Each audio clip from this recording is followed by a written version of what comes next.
All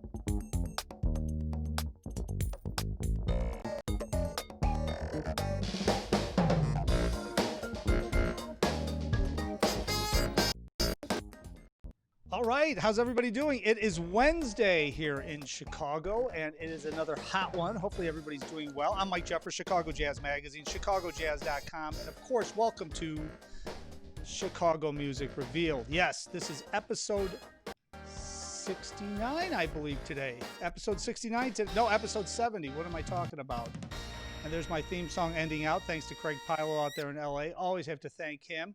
So episode 70, I am happy to have everyone watching here and commenting, liking, sharing. As I always say, if you like what you hear, if you enjoy the guest, leave us a comment, ask us a question. Be happy to relay that. But I know that a lot of you are shy, but don't be shy. I always get a lot of comments after this ends, and it goes live up on YouTube and on Chicago Jazz Magazine, on ChicagoJazz.com, and on Chicago Music Revealed. But hit us up today. We're on Chicago Music Revealed's Facebook page, but of course, cross-posting over to Chicago Jazz Magazine, as we always do, and the Chicago Music Guide. So we are all over the place on all the different platforms. Also, I should also mention that in addition to Chicago Jazz Magazine, I am also the Director of Entertainment and Programming at the Epiphany Center for the Arts, 201 South Ashland Avenue. We are going to be opening up in September, live music and a whole lot more. So be sure to hit us up and sign up for our newsletter there at epiphany.com. Of course, all of the announcements on performances. I've got pretty much all of September and half of October booked. We've got a lot of great series that we're going to launch. We're going to be starting to announce things next week, so stay tuned for that. And of course, you're going to hear everything right here at Chicago Music Revealed as we start to announce it. Now, I have a very special guest, and I'll tell you, I was checking out the recording. He's got a new recording called Night Visitors. It came out June 19th. And it's going to be a pleasure to bring Dave Bryant onto the show. I'm going to bring him up right now. Hey, Dave, how are you? Good. How are you, Mike? I'm doing well. I appreciate you taking a few minutes. As I told you before we came live, I was checking out the recording today, and this is like right up my alley. I mean, it is like it's there's a lot of interplay obviously happening with this recording, but man, it is grooving and it is creative, and there's a lot of layers to it. And I was listening to it, I was like, man, this is smoking. And I told you that before we came on. I mean, and I don't say that about everybody's recordings that I'm putting on here. So not that I'm like, the expert in critiquing, but I was really excited. And it's kind of like right up my alley, where it's piano bass drums. Of course, there's some electronic, there's some keyboard, and then there's some different improvisational aspects to it that we'll get into a little bit. That gets a little farther down into the recording. But man, right out of the gates, it starts sounding exactly the way I love the recordings to sound. A lot of interplay, just grooving, smoking. I think the first tune's pretty fast. So I mean, it was right up my alley, what I was looking for. And congratulations on the recording. Oh, thank you. You're very kind. Yeah. So let's talk a little bit about this. Now, you spent a long time. You've played with a lot of different national and international well-known musicians, one of which being Ornette Coleman. And this is sort of an homage to Ornette, right? Um, I pretty much everything I do, I'm sure, is a default homage to Ornette. Yeah, but on this particular recording, especially Dee Dee is tune off the old Golden Circle albums. And when I was in Berkeley, when I was a student, we did Dee Dee on my senior recital. And the first tape that I sent Ornette when I was trying to get in touch with him to study with him, I sent him a tape of that. So this was coming full circle for me. Yeah, and I mean, just reading a little bit of your bio, I mean, I didn't realize. I mean, Ornette, you're like one of the few keyboardists, pianists that actually recorded and performed with him, right? He didn't do that a lot with a lot of different keyboardists and pianists. I mean, you were like one of the ones. Yeah, when I was at Berkeley, I've heard that there was a new piano teacher on the faculty who said he had played with Ornette. And to me, that was like, you could have told me he'd been to the moon and I would have believed it sooner than that. But I tracked him down, Bruce Thomas, and ended up studying with him. And he gave me a lot of information from the work he had done with Ornette and helped put in touch with him. So always lots of thanks go out to Bruce. Yeah, I mean, what an experience that must have been. And I mean, a lot of, when you're playing with somebody like that, that obviously gets into your playing, and it obviously expands your playing in ways that you could never expand it if you were playing in other situations. So when you come in and you come up to night visitors and you decide to record something like this, what was the background? What was the concept to sit down? Were a lot of these tunes already written and then you put them all together onto the recording, or did you write them specifically for the recording? I think the earliest one on there might be from the late 80s, maybe. Okay. And yeah, the latest ones I wrote like in one afternoon a few weeks before the session. Oh, So really? there was I pulled some stuff from decades past, oh, this seems like it would go with the rest of them and that type of thing. Talk. But really, this recording was so much about the band Yeah. that I don't know if you do this. Do other people do this where when I'm falling asleep at night, I start putting bands together in my head sometimes? And, they don't always include me. It might be like all-star bands of, deceased people or something like that. Or it might be groups of my friends and that type of thing. And so I was about to drop off, and suddenly, as the other two people on the recording, Yeah. Charnette Moffat and Greg Bendian, somehow it got into my head. I wonder what they'd sound like together. And all of a sudden, it seemed so obvious. They seemed to have so much in common. And yet, it was interesting because I didn't actually know what we'd all sound like together. And yet, I knew it would work because I knew what they had in common. And I immediately sensed what I would have to do to make it come together from my end. Mm. So uh, I almost woke myself up when I thought about that. It was amazing. And the other good thing about it, I knew it was a good idea, was because I couldn't predict how it was going to sound, but I wanted to hear it just from the idea. So I thought, if I've got that feeling about it, other people might too. They'd say, "Oh yeah, that's very interesting that he put those two guys together. I wonder what that sounds like." So, Well, did you guys? I mean, did you? Let's talk about the guys in the band because both of them are very accomplished musicians, obviously. And did you ever play with like the other two? I mean, did the three of you ever play together in any other setting other than you putting this together in your mind and then bringing them into the recording session? now, the only times I'd ever played with Charnette, let's see. I filled in for Jerry Allen at a sound check one time when Primetime was on the road with the quartet. He was in Mm-hmm. with Jerry. And I did a session with him, jam session, informal thing at Ornette's house one time with him. And we played together for Nick's memorial, the guitarist that used to play with Ornette. So that was. Each time it was one of, we should do this again sometime, kind of a things. And same situation with Greg, where I'd given him a tape of something that I'd done with Bottle Roy, the Indian tabla player that was in prime time when I was, and I'd gone to see Greg's Mahavishnu Project Mm-hmm. cover band that he had doing the John McLaughlin tunes, and so we hit it off. We had lots of mutual interests and friends, and the first phone conversation I had with Greg, my wife and I were joking about it because it was like where they have those two twins separated at birth and they talk to each other later in life and find out that they use the same obscure brand of toothpaste or something like that. It was that kind of thing where we just seem to have just uncanny things in common. Well, But yeah. it's interesting now that you say all that because listening to this recording, there's so much interplay. I mean, it's almost like you guys have been playing together for years when you're listening to this recording because, um, I wouldn't have ever thought that this is how the band got put together if you're listening to the recording. So talk a little bit about the process. I mean, did you send tapes back and forth, recordings back and forth and say, hey man, I'm checking this out. I'm checking that out, blah, blah, blah. I mean, you guys couldn't have rehearsed all that much. I'm sure you'd probably popped into the studio. So how did the process work? it was all I could do to get everybody in the same room together. So absolutely no rehearsal. Yeah. Wow. We got in, and uh, I uh, I think actually that tape of the tune "Confidential" that's on there might actually be the first notes we ever hit together, Oh, the three really? of us.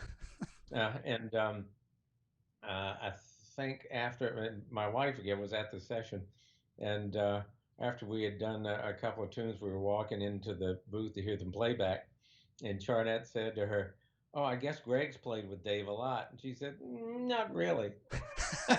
So it really was crazy. It was like that. But another friend of mine said, it's funny. I've heard of tight bands, he says, but this sounds like it's very loose, but everybody's listening to each other so hard. That's what's holding it together. And that is very much closer to the truth of what was going on, I think. That's a great But way one to is, that's a great way to describe it. I mean, yeah, that he nailed it. He nailed it on the head. That's exactly what I was hearing. well, I didn't really realize until I went back to mix it and soloed up the bass and drum tracks and really analyze some things. Really, the amazing job that those guys were doing, both in giving me space, Hmm. paying attention to what I was doing, but also being able to project their own thing at the same time, which of course is a very mature, wise, high level way to operate. Yep. I don't know that in a similar situation that I could have done it as well as they did. I don't even think that way. I mean, it's all I can do just to, you know, I think about playing the right notes for the situation, but the way that they just artfully were able to choose their spots and know when to hang back and when to follow and when to see an opening and project themselves. That really fabulous and just the best of both worlds. As a matter of fact, when we were doing the recording at first, and I was getting used to it. That's an amazing Hamburg Steinway they have at the WGBH studios here in Mm. Boston,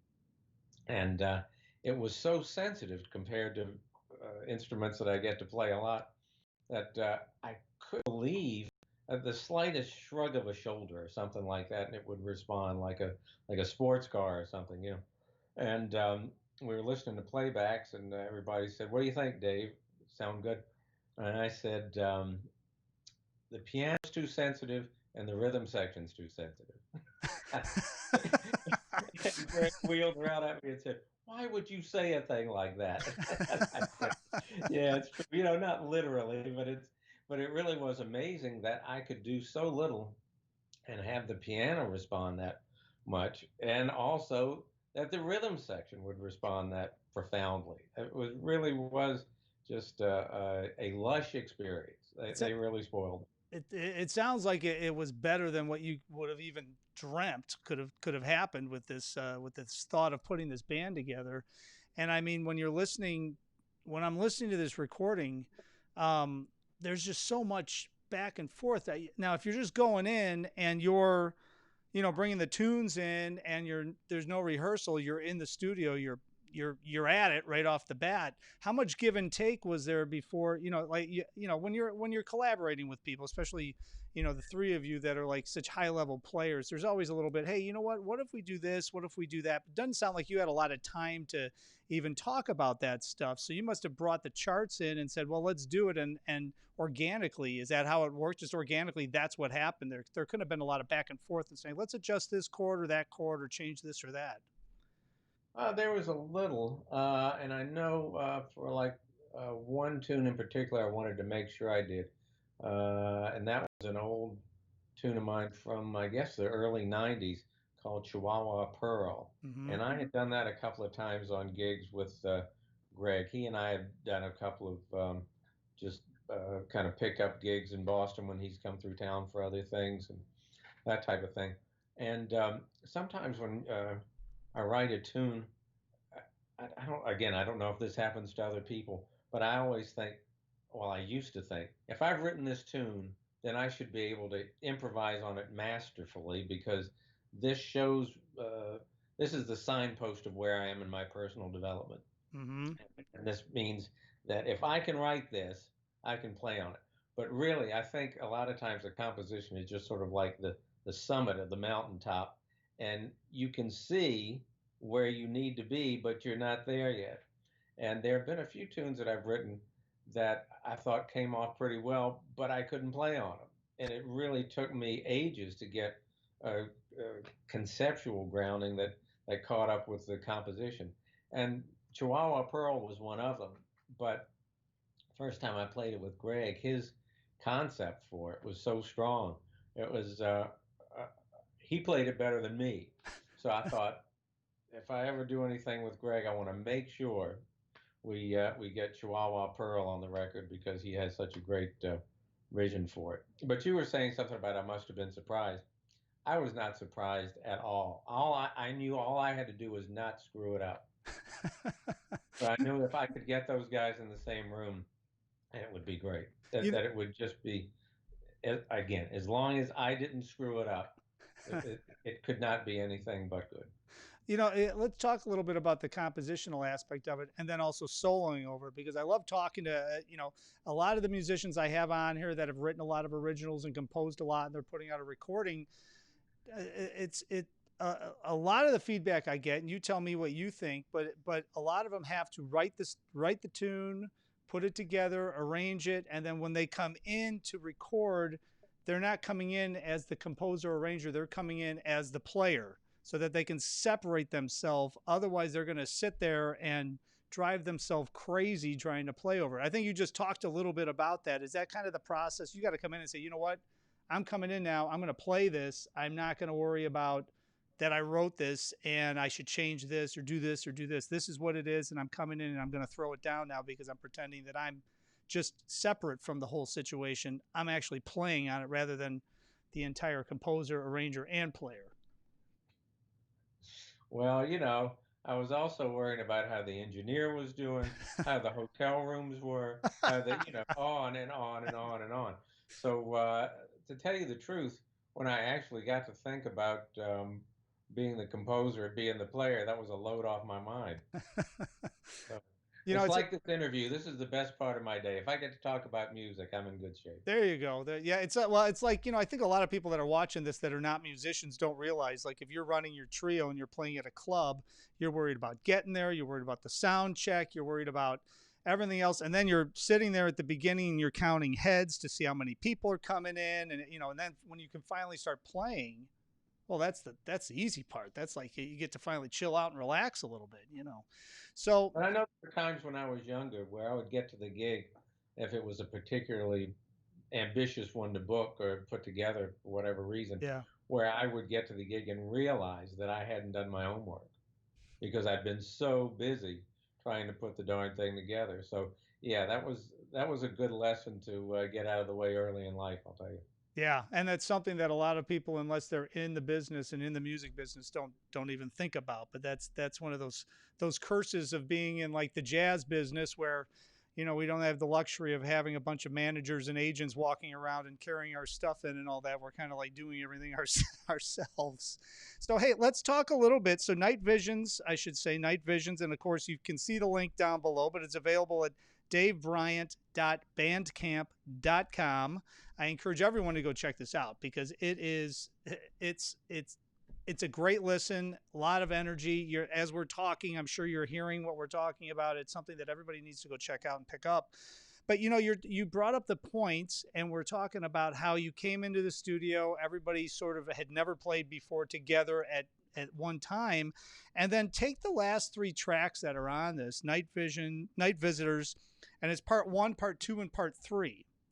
And to me, for you guys to be able to do those 3 parts, and let's talk a little bit about it so the viewers can understand what we're talking about. But I mean, to me, there's a theme running through it, but it's very kind of free jazz almost, right? You're playing off of there's a lot of space. There's a lot of electronic happening. It just seems to me like that's something that you would have to do several times at least to get everybody on the right concept to do that. Is that still something that the other guys came in and just understood the concept behind what you were trying to get and were able to achieve it like in 1 or 2 takes? Those were 3 first takes. Bing, No, bing, bing. no kidding. Wow. The first and the third, I had specifically requested that Greg bring his glockenspiel with him because he's a great mallets player as well as a drummer, and um, and it's amazing when you hear on that because uh, he he's improvising kind of like me.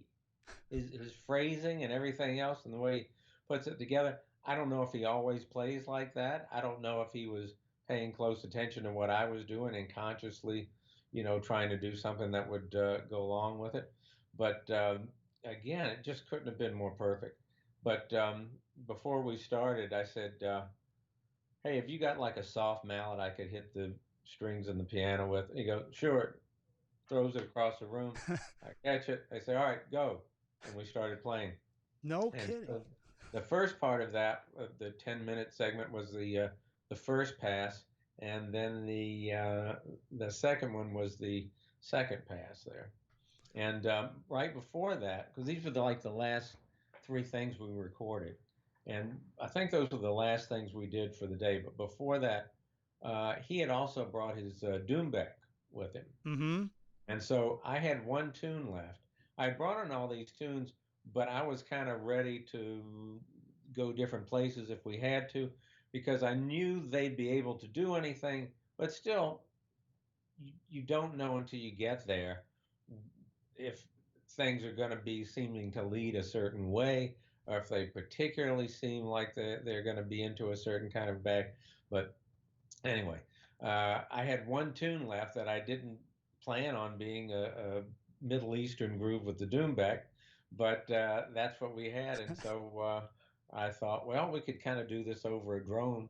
So I asked Charnette for like a vamp in A flat, Mm-hmm. and we were off, and Yeah. that was it. So the little drone underneath we added afterwards, and we really sweated the transition going from between the first acoustic part into that middle electric part with the Doombeck, and then back into the other acoustic improvisation. The first one, there's this sound where the sounds like the drone is coming out of this bong where I'd hit the strings with the mallet, and we got that effect. And then at the end, you hear the drone kind of fading out, and fading in is Greg had started that second improvisation, uh, bowing one of the what do you call them on a glockenspiel?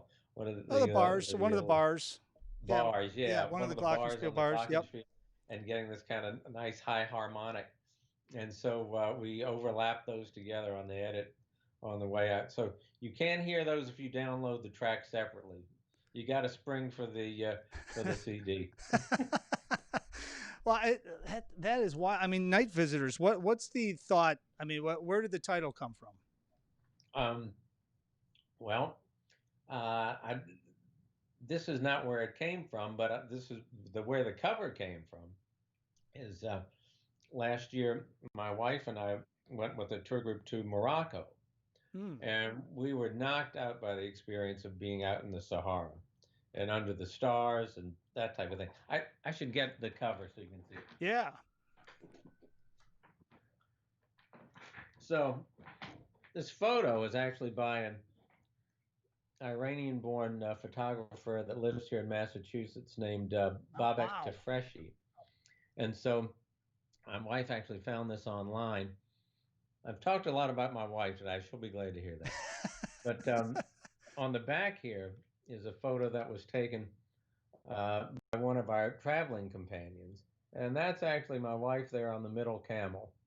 But see, we got the nice shot of the three camels. So Wow. sort of like the three night visitors there. Yeah. But Wow. anyway, so that was very evocative. I'm not sure,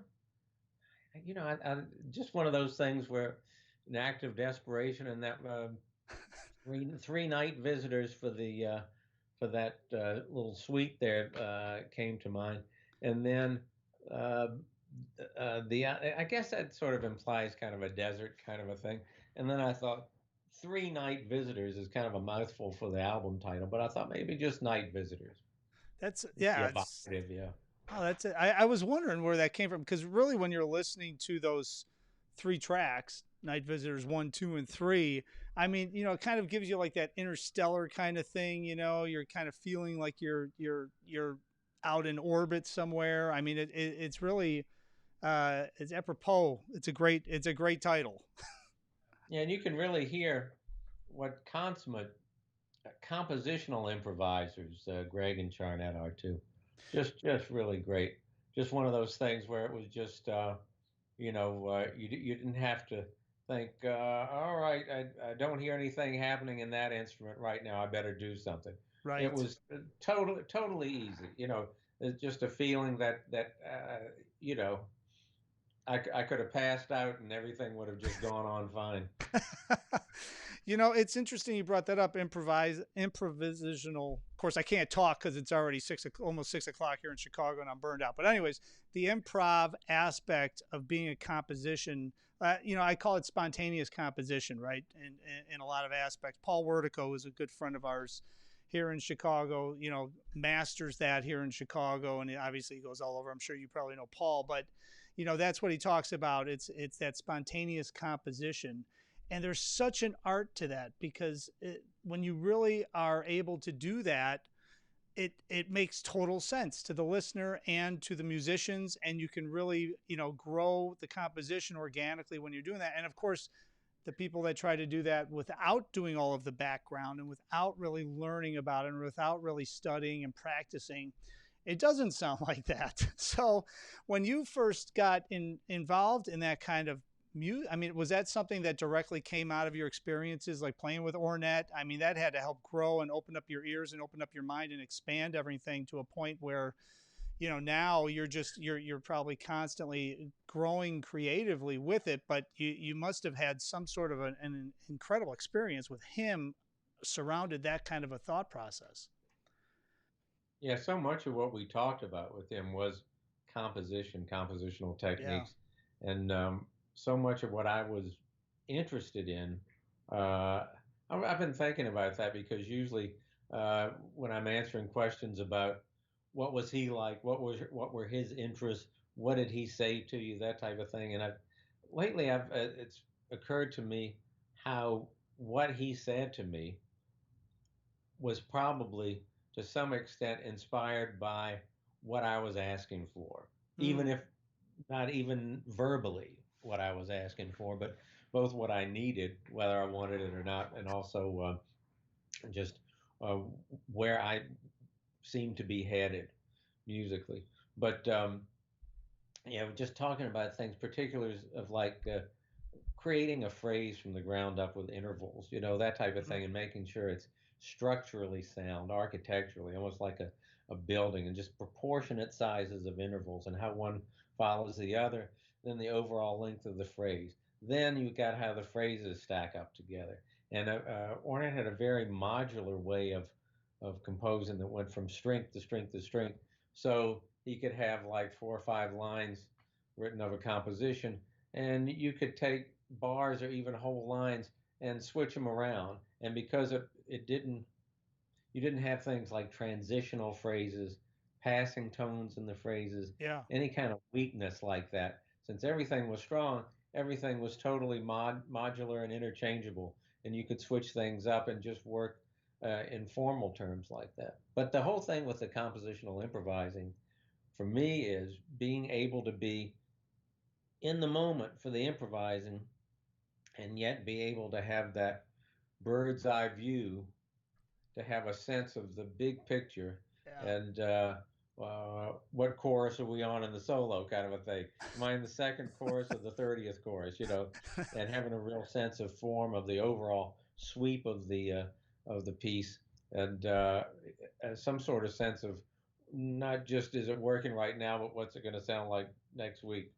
I'm always curious when you're talking about Ornette, but when I'm talking to different musicians who have had such great mentors, right? That playing with like a legend like that, and 9 times out of 10, and it sounds like you had one of these experiences where they wanted to make sure they gave back to the younger musicians. They wanted to give you feedback. They weren't just sitting there shaking their head or just didn't talk to you or whatever. And then if you were like doing something horrible, they just got rid of you. You know, I mean, that a lot of these older guys, and you tell me if I'm wrong, really wanted to give back to the younger generation to keep the music moving forward. It sounds like that's what Ornette was doing.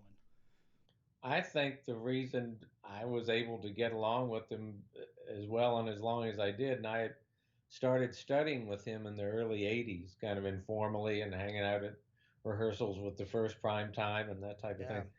But was that I just had the capacity to sit there and talk notes with him. Hmm. And that was his favorite thing to do. He used to say, "I'm a note man."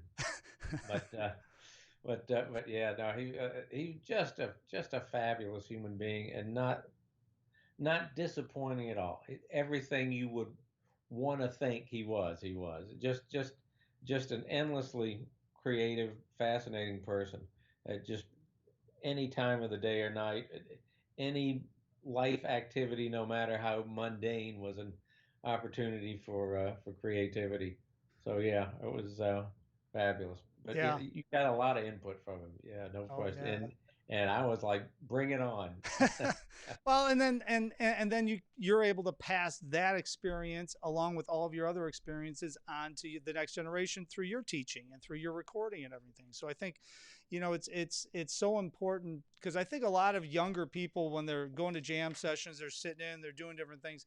They don't get the opportunity to get that kind of mentoring a lot of times if they're just popping in and popping out, or unless they're studying with somebody that had experiences like that can pass it down. Because I mean, a lot of the younger musicians, you know, they'll watch YouTube, they'll listen to some recordings, pop into a jam session, and that's their experience. And then they get out of school and they're you know wondering where the gigs are. And it's like, you know, it's to be able to be mentored and be able to talk to people that have had those experiences and have had to be the ability to actually talk to the legends, like you had the ability to learn from the legends, that when they study with you, they're getting all of this extra knowledge, which is an incredible opportunity. So I'm sure you pass all that on to your students as well. I I try to, whether they want it or not. Well, Dave, I want to thank you so much for jumping on. Congratulations on this new recording, Night Visitors. It's available, davebryant.bandcamp.com. We got it linked up. And of course, you can get all of the information at, should we send them over to your other website too, dbryant.com as well? That's up and running as well. So we can Yeah, send them over there. dbryantmusic.com. Yeah. dbryantmusic.com. Got it. Okay. Yeah. We'll send them over there too. But hey, thanks so much. And hopefully, as I've been saying way, way, way too much on this show, hopefully we'll get to actually see and experience your music in person sometime soon rather than just virtually and digitally. Hopefully the coronavirus situation calms down enough to get out there and start playing some gigs and get out there and do a little bit of touring. So hopefully we'll see you here in Chicago at some point. Well, I've been fortunate enough to come out to Chicago a few times and play with folks out there. What a great music city and a great bunch of musicians. But a student of mine, Mark Reardon, lived there for a long time and had me out. Ken Vandermark is someone I know from Oh the yeah. Boston area, so no ages. So lots of great people there. So I can't wait to come back. Thank Yeah. you so much. No, well, hey, thanks, Dave. We appreciate you being on. And of course, we'll send everybody over to pick up this new recording. So take care and appreciate you being on the show. Thank you so much. All right. Thanks, Dave. Bye bye. All